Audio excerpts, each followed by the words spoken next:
Salut! Asta e lansată, Tictu. Da? Sunt cu ea la pescuit, am lăstrat diferele de 1000 pe ea. Pescuiesc la drop. Este un plumb de 7.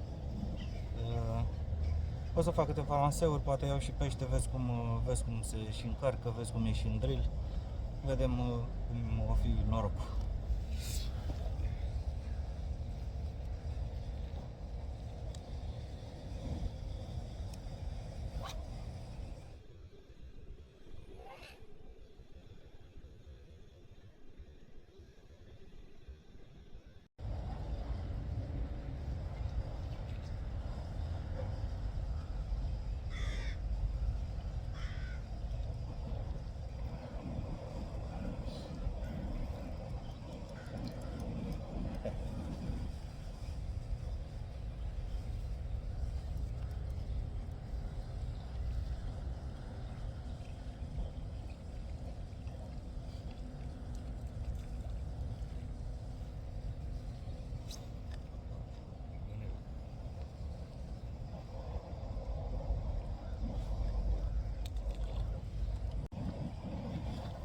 Lansez, am 7 grame pe dropshot, lansez fără nicio emoție, adică nu se simte foarte încărcată, simte și foarte bine pe capăt de lanseu. Ai văzut că viewpanelul la mai devreme le-am luat de departe.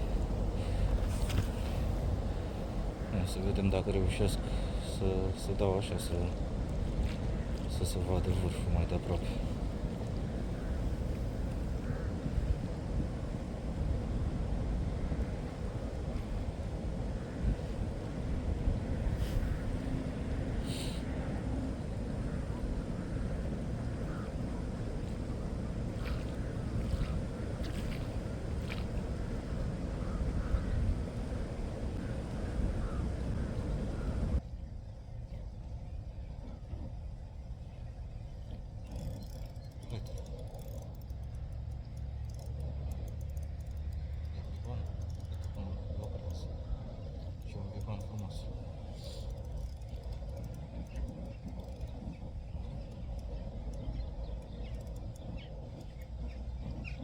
Sper să-l scot ca să-l șipez.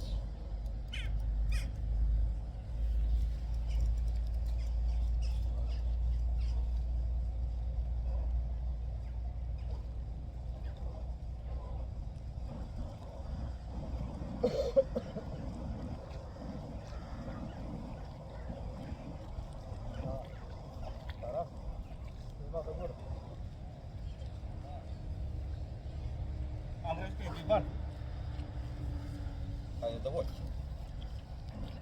Ce frumoasă e. E cu tanta de aia chinezească. Uite.